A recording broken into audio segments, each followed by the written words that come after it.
Assalamualaikum warahmatullahi wabarakatuh. Perkenalkan, nama saya Suraya Anugelia. Pada kesempatan kali ini kita akan kembali belajar mengenai pemrograman dasar. Nah, jika pertemuan sebelumnya atau video sebelumnya kita sudah membahas mengenai algoritma, struktur, kemudian sifat, dan lain sebagainya. Kemudian kita juga sudah belajar mengenai flowchart, simbol-simbol flowchart. Nah, pada video kali ini, kesempatan kali ini kita akan belajar lebih dalam lagi mengenai pemrograman dasar, yaitu perangkat lunak bahasa pemrograman. Kenapa harus ada perangkat lunak untuk bahasa pemrograman? Nah, mari akan kita bahas materi kita pada kesempatan kali ini.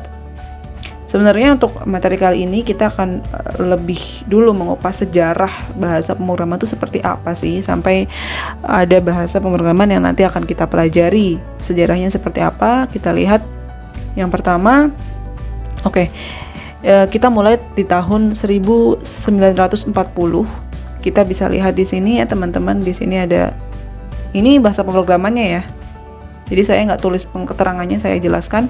Yang pertama ini ada assembly, kemudian ada pelangkalkul, ada ENIAC coding system, kemudian ada C10 atau C10. Nah, pada tahun 1940 ini sebenarnya komputer bertenaga listrik itu baru pertama kali dibuat.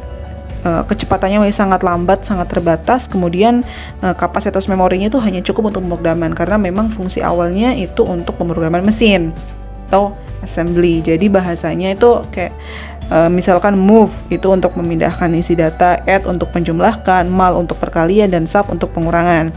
Nah, si assembly ini ternyata tuh belum sempurna dan sangat sulit sekali untuk pengimplementasian gitu, kurang efektif. Kemudian pada tahun 1948 ada namanya Konrad Zuse, itu dia mempublikasikan namanya pelangkalkul. Tapi pelangkalkul juga cuma sebentar gitu eksisnya, kemudian digantikan lagi terisolasi oleh ENIAC coding system kemudian C10. Jadi perkembangannya masih ya terbatas gitu. Kemudian kita masuk pada tahun 1950 sampai 1960-an gitu. Sini sudah banyak sekali bahasa pemrograman yang berkembang, karena pada tahun ini bahasanya sudah dipermudah menggunakan istilah-istilah yang digunakan oleh manusia atau reserved word. Jadi kayak misalkan read itu untuk membaca, kemudian write untuk menulis. Jadi sama bahasanya seperti bahasa manusia. Dan ini beberapa bahasa pemrograman yang berkembang pada saat itu seperti Fortran, Simula, COBOL, AutoCAD, Lisp, COMTRAN, dan BASIC. Nah, kemudian pada tahun pada tahun ini perkembangannya sudah sangat pesat juga ya, karena sudah lebih mudah dipahami bahasanya. Kemudian pada tahun 1967 sampai 1978 itu bahasa pemrograman juga sudah sangat lebih berkembang lagi. Di sini kita bisa lihat ya. Ini walaupun saya kasih contoh sedikit, tapi bahasa pemrograman sendiri berkembang dari satu dekade ke dekade lain. Jadi dari satu bahasa itu dikembangkan terus menjadi lebih baik berdasarkan perkembangan teknologi dan kebutuhan gitu. Ada ML, kemudian ini untuk Smalltalk, bahasa C, Prolog, dan Simula. Nah, pada tahun 1960 sampai 70-an ini bisa dibilang bahasa pemrograman sudah berkembang lebih pesat dan pengaruhnya sangat besar ya di tahun ini dengan perkembangan bahasa pemrograman. Kemudian kita lanjut saja pada tahun 1980-an. Itu ada Perl namanya, terus ada FL Bacchus, ada C++, dan Evil. Nah, pada tahun 1980-an ini sebenarnya awal mulanya untuk tahun ini lebih difokuskan bahasanya itu bahasa yang berskala besar, karena waktu itu Amerika lah yang mencetuskan untuk sistem untuk kontraktor gitu. Jadi bahasanya bahasa yang cukup besar. Ini bahasanya gabungan. Tapi dari situlah makanya bahasa-bahasa ini menjadi lebih sempurna dan lebih mudah digunakan karena ya tadi perkembangannya yang tadi gitu, karena kebutuhan pada zaman ini, pada dekade 1980-an seperti itu. Jadi sudah mulai tambah berkembang terus. Kemudian kita lihat pada tahun 1990 ini ada Haskell, kemudian ada C, ada Java, Ruby, PHP, dan Python. Nah, pada tahun 1990-an gitulah ya, pada tahun 90-an ini bahasa sudah semakin berkembang juga. Jadi yang awalnya bahasa pemrograman itu kan hanya bentuk skrip ya, atau apa ya, prosedur saja gitu, langkah-langkah prosedur saja. Tapi pada tahun 90-an ini sudah ada dikembangkan pemrograman yang berbasis visual, sehingga kalau misalkan untuk membuat sebuah aplikasi itu lebih mudah karena dia bentuknya visual, bukan hanya sebuah prosedur. Jadi perkembangan pada tahun 1990-an ini adalah adanya muncul bahasa pemrograman yang berbasis visual, sehingga memudahkan dalam pembuatan program aplikasi. Ini yang berkembangnya kurang lebih ini, tapi sebenarnya banyak sekali, cuma ini ya otomatis bahasa-bahasa yang sebelumnya ada yang dikembangkan, ada juga bahasa-bahasa yang mengambil dari bahasa-bahasa yang lain gitu. Jadi perkembangannya ini. Kemudian pada tahun 2000-an sampai sekarang, dari 2000-an sampai sekarang ini OCaml, ada GAD, Python, J2ME, PHP. Sebenarnya kalau untuk 2000 sampai sekarang tuh banyak sekali bahasanya ya, termasuk bahasa-bahasa di tahun sebelumnya yang dikembangkan ya sekarang juga hits lagi atau eksis lagi pada tahun-tahun ini ketika sudah bisa mengimbangi teknologi yang sekarang ini. Nah, sebenarnya pada tahun 2000 sampai sekarang ini itu ada dua konsep sebuah pemrograman ya. Jadi kalau konsep pertama itu namanya biasanya disebut dengan konsep Microsoft dengan VisualNet. Nah, jadi kalau si konsepnya Microsoft VisualNet ini ada berbagai macam bahasa pemrograman seperti VBNet, VC++net, ASP.NET gitu, yang dikompilasi dengan berbagai bahasa. Bahasanya beda-beda, tapi tetap dipakai pada satu sistem operasi yaitu Windows. Itu satu konsep satu tuh. Nah, konsep duanya kebalikannya.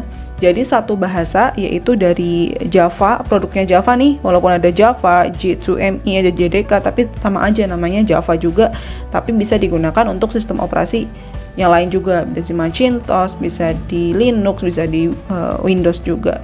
Jadi itu perbedaan antara konsep Microsoft dengan konsep Java lah, kita sebutnya seperti itu.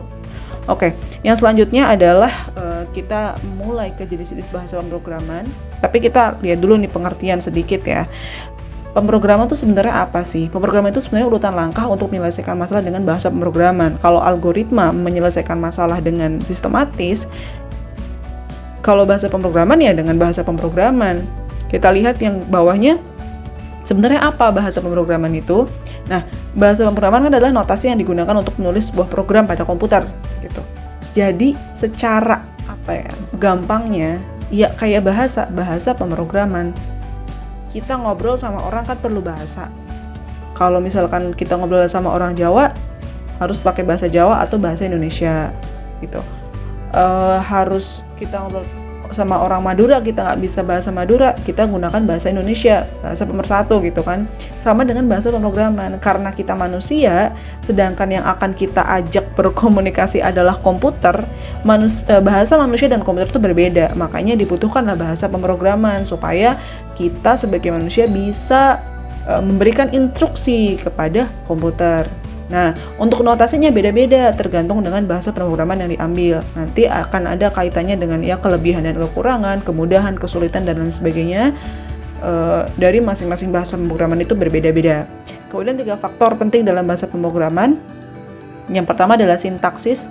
itu aturan penulisan bahasanya, jadi harus runtun gitu. Aturannya tata bahasa, kayak bahasa Indonesia ya ada EYD-nya, besar kecil, mana yang didahulukan ditulis dan lain sebagainya, itu harus ada aturannya. Karena kalau tidak ya gimana kita bisa berkomunikasi kalau tidak ada aturan gitu.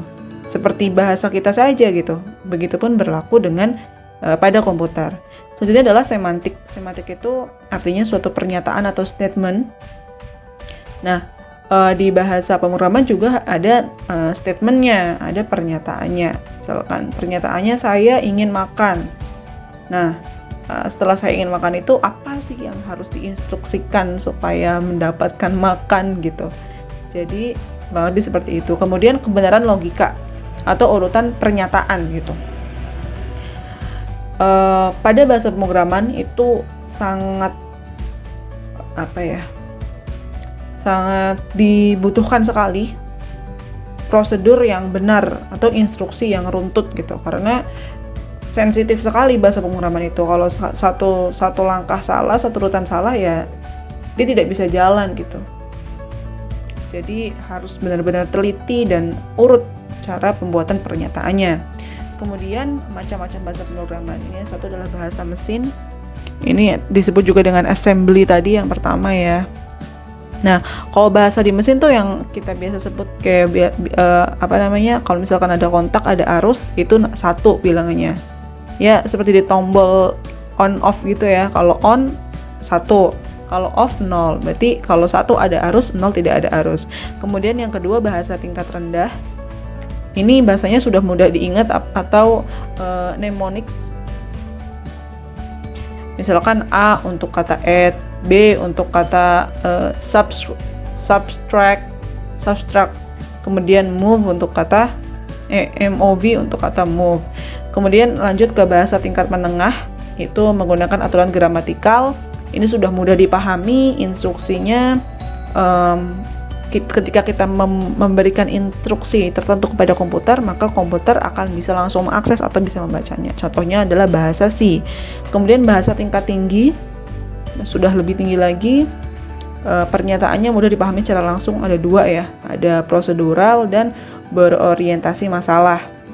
Nah, kalau prosedur, namanya prosedural, itu digunakan pada bidang bisnis dan scientific gitu. Contohnya ada Algol, Fortran, Pascal, Basic, COBOL, PL, atau I.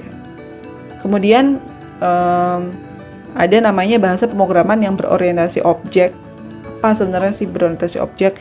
Jadi mengandung fungsi-fungsi tertentu, kemudian programnya itu tidak perlu ditulis detail, tapi kita tinggal memasukkan kriteria-kriteria saja. Jadi instruksinya nggak perlu panjang kali lebar, tapi ada instruksi tertentu yang lebih simpel dan bisa dibaca oleh komputer. Contohnya itu ada Visual the Basic, DLP, Visual Basic, Java, Net, C++, Visual Fox Pro, dan lain sebagainya, masih banyak sekali. Oke, dan ini macam-macam bahasa pemrograman. Kita lihat di sini, ini ada beberapa saja sih sebenarnya. Ada DLP, kemudian ada C, bahasa C, Visual Basic, ada Pascal, Java, JavaScript, PHP, dan C++. Nah, pada kelas 10 ini kita nanti akan belajar bahasanya adalah kita menggunakan bahasa C++. Jadi nantikan untuk pertemuan selanjutnya kita akan bahas mengenai bahasa C++. Sekian video penjelasan pada kali ini. Semoga mudah dipahami. Selamat belajar dan selalu semangat. Wassalamualaikum warahmatullahi wabarakatuh.